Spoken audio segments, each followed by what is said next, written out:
வணக்கம் நண்பர்களே. Eminent personality சிறந்த மனிதர்கள் டாபிக்கு கீழே நம்ம பார்த்துட்டு இருக்கிறது நம்மாழ்வார் ஐயா. இது வந்து பார்ட் 3 வீடியோ. பார்ட் 1 and 2 பார்க்காதவங்க தவறாம பாருங்க. நான் கீழே டிஸ்கிரிப்ஷன்ல லிங்க் சென்ட் பண்றேன். நம்மாழ்வார் ஐயா பத்தின குறிப்புகள், அவர் எந்தெந்த போராட்டங்களை கலந்துக்கிட்டாரு, அதுல சில போராட்டங்களை அவர் வெற்றி அடைஞ்சிருக்காரு. இதை தான் நம்ம 1 by 1 பாக்குறோம். அந்த வரிசையில இந்த பார்ட் 3 வீடியோல மேற்கொண்டு இவர் என்னென்ன கொள்கையை வச்சிருந்தாரு, என்னென்ன போராட்டங்கள்ல கலந்துக்கிட்டாரு அப்படிங்கறத பத்தியும் பார்க்கலாம். சரி, இப்ப நீங்க பாத்துட்டு இருக்கிற இந்த ஸ்லைட்ல இந்த லெஃப்ட் சைட்ல இருக்கிறது தான் வந்து தபால் தலை. நம்ம இந்திய அரசு வந்து தபால் தலை வெளியிட்டு நம்மாழ்வார் ஐயாவை கௌரவிச்சிருக்காங்க. அது மட்டும் இல்லாம இவருக்கு நிறைய விருதுகளும் கொடுத்திருக்காங்க. சரி, அடுத்தது பாத்தீங்கன்னா நம்மள சில பேர் வந்து நம்மாழ்வார் ஐயா வந்து ஃபேன் ஃபாலோவரா நம்ம இருக்கோம் இல்லையா? அந்த மாதிரி நம்மாழ்வார் ஐயா வந்து வேற ஒருத்தருக்கு ஃபேன் ஃபாலோவரா இருந்திருக்காரு. அது யாரு அப்படின்னா மசானோபு ஃபுகுவோகா. என்னடா பேர் வித்தியாசமா இருக்குன்னு பாக்குறீங்களா? ஆமாங்க, இவர்தான் வந்து ஜப்பான் நாட்டை சேர்ந்த வேளாண் விஞ்ஞானி. இப்ப நீங்க புகைப்படத்துல பாத்துட்டு இருக்கிறது தான் மசானோபு ஃபுகுவோகா. இவரை பத்தி கண்டிப்பா எல்லாரும் தெரிஞ்சிருக்கணும். இவரை பத்தின இன்னொரு காணொலியை நம்ம தனியா பார்க்கலாம். ஏன்னா நிறைய இன்ஃபர்மேஷன் இருக்கு இவரை பத்தின விஷயம். அதுவும் சுவாரஸ்யமா இருக்கும். சரி, இன்னைக்கு இந்த வீடியோல நம்ம பார்க்க வேண்டியது, நம்ம தெரிஞ்சுக்க வேண்டிய விஷயம் என்னன்னா, எந்த வகையில நம்மாழ்வார் ஐயா வந்து இவருக்கு ஃபேன் ஃபாலோவரா ஆனாரு அப்படின்னு பாத்தீங்கன்னா, இவருமே வந்து தான் வேலை செஞ்சுட்டு இருந்த ஒரு பெரிய பதவியில இருந்து அந்த வேலை வேண்டான்னு சொல்லி அதை எழுதி கொடுத்துட்டு, தன்னுடைய தந்தையார் வைத்திருந்த அந்த வீட்டுக்கு பின்னாடி இருக்கக்கூடிய அந்த இடத்துல வேளாண்மை செஞ்சு அதுல நிறைய சில கண்டுபிடிப்புகளை கண்டுபிடிச்சிருக்காரு இவரு. இவர் எப்பவுமே ஒரு தேடல்லே இருந்திருக்காரு. அதனால வந்து தன்னோட வேலை செஞ்சுட்டு இருந்த அதுல வந்து அவருக்கு கவனம் செலுத்த முடியாதனால அந்த வேலையை வந்து அவர் வேணாம்னு சொல்லி எழுதி கொடுத்துட்டாராம். அதை நம்ம தனியா பார்ப்போம். அதுக்கப்புறமா இவர் வந்து கண்டுபிடிச்ச அந்த ரிசர்ச் வந்து ஒரு ஃபாலோ அப்பா ஒரு புக்கா வந்து வெளியிட்டு இருக்காரு. அந்த புக்கோட பேரு தான் வந்து ஒன் ஸ்ட்ரா ரெவல்யூஷன். இந்த புக் ரிலீஸ் ஆகும்போது அத பேருக்கு ஏத்த மாதிரியே ஒரு பெரிய ரெவல்யூஷனை கொண்டுட்டு வந்தது. தமிழ்ல வந்து ஒற்றை வைக்கோல் புரட்சி. இந்த தமிழாக்கம் செஞ்ச அந்த நபர்கள் யாருன்னு தெரியல. இது சிங்கிள் ஆத்தரா இல்ல ஒரு டீமா பண்ணாங்களான்னு தெரியல. அவங்களுக்கு கோடான கூட நன்றிகள். ஏன்னா கண்டிப்பா இந்த தமிழாக்கம் நிறைய பேருக்கு பயனுள்ளதா தான் இருந்திருக்கும். அவங்க பேர் அதுல போடல. இந்த புக்கு தான் வந்து நம்மாழ்வார் ஐயாவை வந்து பெரிதும் கவர்ந்தது. நம்ம இந்த ஒன் ஸ்டார் ரெவல்யூஷனை பத்தி செப்பரேட்டா இன்னொரு வீடியோல பார்க்கலாம். இப்ப நம்ம அடுத்தது ரொம்ப முக்கியமான இன்னொரு பதிவை கண்டிப்பா நம்ம எல்லாரும் தெரிஞ்சிருக்கணும். இப்ப நீங்க புகைப்படத்துல பாத்துட்டு இருக்கிறது தான் வந்து டாக்டர் R.H. ரிச்சாரியா. இவரும் வந்து ஒரு விஞ்ஞானி தான். இவர் பாத்தீங்கன்னா இந்த புகைப்படத்துல கீழே ரைட் சைட் கார்னர்ல பாருங்க, இதெல்லாம் சில நெல் வகைகள். இப்ப ஸ்லைட்ல கொஞ்சம் தான் இருக்கு. இந்த நம்பர் பாத்தீங்களா, இதுதான் ரொம்ப முக்கியம். 22,972 நம்பர்ஸ். இவ்வளவு வெரைட்டி வந்து நம்ம கிட்ட இருந்திருக்கு நெல் வகைகள். பாருங்களேன், இவ்வளவு பிரமிப்பா இருக்கு. ஆனா இதுல ஒரு சின்ன சோகம் இருக்குங்க. இவர் வந்து கஷ்டப்பட்டு நம்ம இந்திய அரசு வந்து நெல் வகைகளை வந்து வெளியே பன்னாட்டு நிறுவனத்துக்கு கொடுக்கறதா இருந்தது. அதை எப்படியோ தடுத்து நிறுத்தி இவர் காப்பாத்திருக்காரு. கிட்டத்தட்ட 22,972 வெரைட்டிஸ் வந்து அவர் காப்பாத்திருக்காரு. நல்லது செஞ்சா எவ்வளவு பெரிய பரிசு கிடைக்கும் அப்படின்னு நம்ம எல்லாருக்குமே தெரியும் இல்லையா?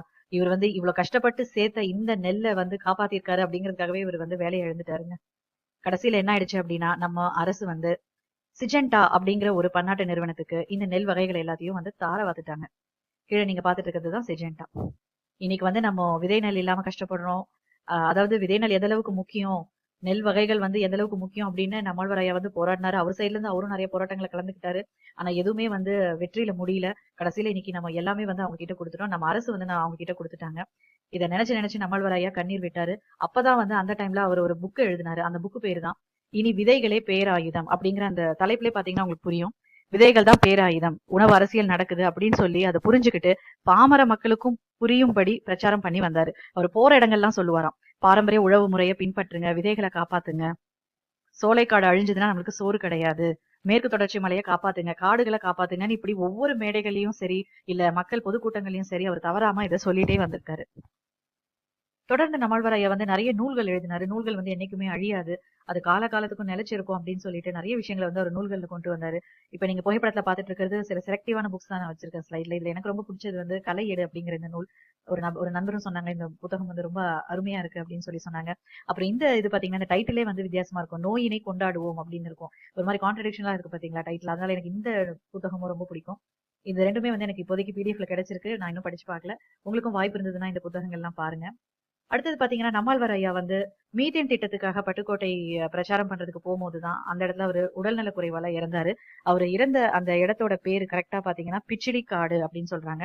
அந்த இடத்துலதான் அவர் இறந்தாரு. இப்ப நீங்க ரைட் சைட் கார்னர்ல பாத்துட்டு இருக்கிறது அவர் இங்கதான் வந்து இந்த இடத்துல தான் புதைச்சாங்க. இந்த இடம் பேர் வந்து வானகம். நான் ஃபர்ஸ்ட் வீடியோலயே சொல்லியிருப்பேன், வானகம் வந்து தனியா நம்ம பார்ப்போம். கண்டிப்பா வானகம் எல்லாரும் தெரிஞ்சிருக்கணும். இப்ப நம்ம அடுத்தது அதை தான் பார்க்க போறோம். வானகம் அப்படிங்கிற இந்த பேருக்கு ஏத்த மாதிரியே அந்த இடமும் இருக்குங்க. இப்ப நீங்க படத்துல பாத்துட்டு இருக்கிறது தான் வானகம். இது அதோட என்ட்ரன்ஸ். இது ரைட் சைடு என்ட்ரன்ஸ். இதுதான் அதுக்கு போற வழி.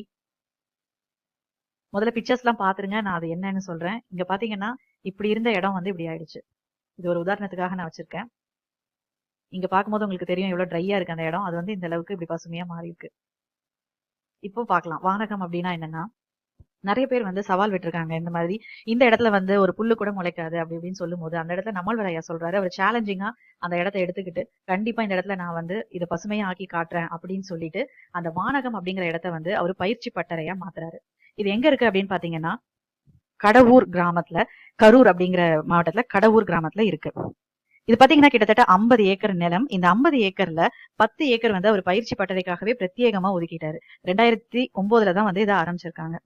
ஆனா இன்னைக்கு பாத்தீங்கன்னா, கிட்டத்தட்ட ஒவ்வொரு பேட்சா 100 இளைஞர்கள் வந்து அங்க போய் தங்கி, அவங்க வந்து எப்படி நம்ம ஒரு இம்ப்ளான்ட் ட்ரெய்னிங் சொல்றோம் இல்லையா? அந்த ட்ரெய்னிங் போவாங்க இல்லையா? அந்த மாதிரி விவசாயத்த கத்துக்கணும் அப்படிங்கிறதுக்காகவே இளைஞர்கள் வந்து இன்னைக்கு முன்னெடுத்து படையா போய் அவங்க அங்க தங்கி, இன்னைக்கு வந்து இது அந்த அளவுக்கு ரீச் ஆயிருக்கு.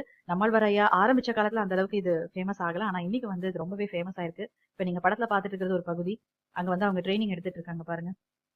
இது வந்து ட்ரெய்னிங்ல ஒரு பகுதி நீங்க பாத்துட்டு இருக்கீங்க. இது வந்து அந்த வானகத்தோட ஒரு பகுதி. நீங்க நினைக்கலாம், என்னடா விவசாயத்துக்குலாம் போய் ட்ரெய்னிங்கா அப்படின்னு நினைக்கலாம். நம்மாழ்வார் ஐயா வந்து எப்பவுமே ஒரு விஷயத்த பார்க்க மாட்டாரு. ஒரு பயோசைக்கிள தான் கான்சென்ட்ரேட் பண்ணுவாரு. அந்த வகையில இந்த ட்ரெய்னிங் வந்து வெறும் விவசாயம் மட்டும் கிடையாது. கால்நடைகளை எப்படி வளர்க்கணும், எப்படி நம்ம இயற்கை முறையில நம்மளே பூச்சி மருந்து எப்படி தயாரிக்கணும், அந்த நிலங்களை எப்படி பாதுகாக்கணும், அதாவது ஒரு சர்க்கிளா A to Z எல்லாமே வந்து சொல்லி கொடுத்துருவாரு. 360 டிகிரில லேர்ன் பண்ணிக்கலாம். அந்த மாதிரி தான் இந்த பயிற்சி பட்டறை அமைஞ்சிருக்கு. இப்போ இது பாத்தீங்கன்னா, இதுதான் வள்ளுவம் அப்படின்னு போட்டிருக்கு பாத்தீங்களா போர்டு. இதுதான் வந்து நம்மாழ்வார் ஐயா இருந்த இடம். அந்த வீடு. அதுதான் அவரோட வீடு.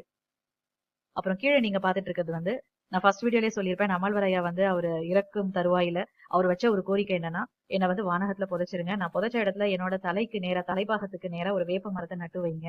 அப்படின்னு அவர் கோரிக்கை வச்சாரு. அதே மாதிரி அவரோட ஃபாலோவர்ஸ், அவர பின்பற்றுறவங்க அவரோட வார்த்தைக்கு மதிப்பு குடுத்து, அதே மாரி அவர இங்க புதைச்ச இடத்துல தலைப்பாகத்துக்கு பக்கத்துல ஒரு வேப்ப மரம் வச்சிருக்காங்க. ஒவ்வொரு தடவையும் அந்த பயிற்சி பட்டறைக்கு வரவங்க வந்து முதல்ல இங்க வந்து தெய்வமா இருக்கக்கூடிய நம்மாழ்வார் ஐயா வணங்கிட்டு அவங்க வந்து தங்களோட பயிற்சிகளை ஆரம்பிப்பாங்க. அடுத்தது பாத்தீங்கன்னா, நம்மாழ்வார் ஐயாக்கு வந்து தபால் தலை வெளியிட்டு அரசாங்கம் வந்து கௌரவிச்சிருக்காங்க. அது மட்டும் இல்லாம சில விருதுகள் கொடுத்திருக்காங்க. அதெல்லாம் சரிதான். ஆனா ஒரு சின்ன குறை இருக்கு. அது என்ன அப்படின்னா, இப்ப நீங்க படத்துல பாத்துட்டு இருக்கிறது வந்து மத்திய அமைச்சர் பொன் ராதாகிருஷ்ணன் ஐயா. இவரு வந்து ஒரு கோரிக்கை வச்சிருக்காரு அரசு கிட்ட. அதாவது நம்மாழ்வார் ஐயாவோட நினைவு நாள வந்து இயற்கை விவசாயி பாதுகாப்பு தினமா மாத்தலாம் அப்படின்னு சொல்லி ஒரு கோரிக்கை வச்சிருக்காரு. இவர் கோரிக்கை வச்சு பல வருஷங்கள் ஓடிருச்சு. ஆனா இன்னும் அது கோரிக்கையாவே இருக்கு. அது எப்ப மாறும்னு தெரியல. அது மாறுமா இல்லையாங்கிறத நம்ம அப்புறமா பொறுத்திருந்து பார்க்கலாம். ஆனா அதுக்கு முன்னாடி இந்த வீடியோல நம்ம வந்து தெரிஞ்சுக்க வேண்டிய ஒரு விஷயம், நம்மாழ்வார் ஐயா கடைபிடிச்ச அந்த கொள்கைகள், அவர் எந்தெந்த விஷயத்துக்காகலாம் போராடினாரோ, அத வந்து நம்மளும் வந்து தொடர்ந்து வழிநடத்தி செல்லணும். அவர் கஷ்டப்பட்டு பேட்டன்ட் ரைட், அதாவது காப்புரிமை வாங்கின அந்த நீம் ட்ரீ, இது வந்து நம்ம கண்ணுக்கு தெரிஞ்ச விஷயம். இந்த மாதிரி தெரியாத விஷயங்கள் நிறைய இருக்கும். அது வந்து நம்ம தான் வந்து என்ன ஏதுன்னு தேடி கண்டுபிடிக்கணும். சோ மேலும் இணைஞ்சிருங்க. இதோட நம்ம இந்த நம்மாழ்வார் ஐயாவை பத்தின காணொளி முடிவடையுது. நம்ம அடுத்த வீடியோல எமினன்ட் பர்சனாலிட்டிஸ்ல வேற சில சிறந்த மனிதர்களை எடுத்து பார்க்கலாம். தேங்க்யூ.